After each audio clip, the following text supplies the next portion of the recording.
নমস্কার বন্ধুরা, কেমন আছেন সবাই? আশা করি সবাই খুব ভালো আছেন এবং সুস্থ আছেন। তো বন্ধুরা, ফিরে আসলাম আরেকটি নতুন রেসিপি ভিডিও নিয়ে। তো আজকের পর্বে আপনাদের সঙ্গে খুবই মজাদার একটি রেসিপি শেয়ার করব। সেটা হচ্ছে খুদের পোলাও বা বোয়া ভাত যেটাই বলেন। এটা ভর্তা দিয়ে কিন্তু বেশ লাগে খেতে। এভাবে তৈরি করে আপনারা খেয়ে দেখবেন। এটা কিন্তু পোলাও বিরিয়ানির থেকেও বেশি স্বাদের মনে হয় আমার কাছে। তো বন্ধুরা, চলুন শুরু করা যাক। দেখে নেবেন কিভাবে তৈরি করি। তো বোয়া ভাত বা খুদের পোলাও তৈরি করার জন্য এখানে আমি 4 গ্লাস, গ্লাস মেপে 4 গ্লাস খুদ নিয়েছি। আর খুদগুলো ধুয়ে তারপরে জল ঝরিয়ে নিয়েছি। তো এবার আমি দিয়ে দিলাম কিছু পেঁয়াজ কুচি, এখানে 4-5টার মতো পেঁয়াজ হবে মাঝারি সাইজের। আর দিয়ে দিলাম 4টা রসুনের কোয়া ছাড়িয়ে, দিয়ে দিলাম পরিমাণ মতো লবণ, আর দিয়ে দিলাম সরিষার তেল। তো এগুলো দেওয়ার পরে ভালো করে খুদের সঙ্গে মিশিয়ে নিতে হবে, এভাবে হাত দিয়ে চটকে চটকে। তো আমি ভালো করে মিশিয়ে নিলাম। এবার চলে যাব চুলায়। তো চুলায় এসে আমি একটা প্যান বসিয়ে দিয়েছি, কড়াই প্যান। তো দিয়ে দিলাম প্যানে রেগুলার খাবার তেল। তেল দিয়ে আমি দিয়ে দিলাম দারুচিনি, এলাচ, তেজপাতা। তো এটাকে একটু নেড়েচেড়ে ভেজে আমি দিয়ে দিব আদা বাটা, রসুন বাটা, আর দিয়ে দিব পেঁয়াজ বাটা। তো আমি এটা 1 টেবিল চামচ পরিমাণে দিলাম। তো তারপরে ভালো করে নেড়ে চেড়ে কষিয়ে নেব, যাতে আদা রসুন পেঁয়াজের কাঁচা গন্ধ না থাকে।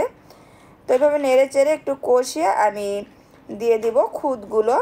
তো খুদগুলো দেওয়ার পরে ভালো করে ভেজে নিব, যেমন আমরা পোলাও রান্না করার সময় পোলাও চাল নেড়ে চেড়ে ভেজে নিই, ঠিক ওরকম করে যত ভালো ভাজা হবে খুদগুলো কিন্তু তত ঝরঝরা হবে। তো এইভাবে আমি চুলার হিট মাঝারিতে রেখে ভালো করে নেড়ে চেড়ে ভেজে নিচ্ছি। তো দেখে কিন্তু বোঝাই যাচ্ছে যে ভাজা হয়ে গেছে, দেখুন একদম ঝরঝরা হয়ে গেছে। তো বন্ধুরা, এবার জল দিয়ে দিব। তো জলটা আমি মেপে ব্যবহার করছি। এখানে আছে 4 গ্লাস খুদ, আর আমি এখানে 5 গ্লাস ফুটন্ত গরম জল দিয়ে দিলাম। এই পরিমাণ জল ব্যবহার করলে কিন্তু খুদগুলো একদম ঝরঝরা হবে। তো জল দেওয়ার পরে এই তো আমি একটু নেড়ে চেড়ে দিচ্ছি। নেড়ে চেড়ে দিয়ে তারপরে আমি ঢাকনা দিয়ে দিব। আর ঢাকনা দিয়ে প্রথমে 5 থেকে 7 মিনিটের মতো জাল করে নিব। তো ফিরে আসবো 5 থেকে 7 মিনিট পরে। তো বন্ধুরা, ফিরে আসলাম 5 থেকে 7 মিনিট পরে। এবার ঢাকনা খুলে একটু নেড়ে চেড়ে দিব। নিচের খুদগুলো আমি উপরে দিয়ে দিব, আর উপরের খুদগুলো নিচে নিয়ে নিব এভাবে নেড়ে চেড়ে। তারপরে আমি কিছু কাঁচামরিচ মাঝখানে একটু কেটে দিয়েছি, দেখুন। কাঁচামরিচগুলো দিয়ে ও নেড়ে চেড়ে দিব। তারপরে আবারও ঢাকনা দিয়ে আমি দমে রেখে দিব। আর ঢাকনা দিয়ে দমে 10 থেকে 12 মিনিট রাখলে কিন্তু খুদের পোলাওগুলো হয়ে যাবে সুন্দর মতো।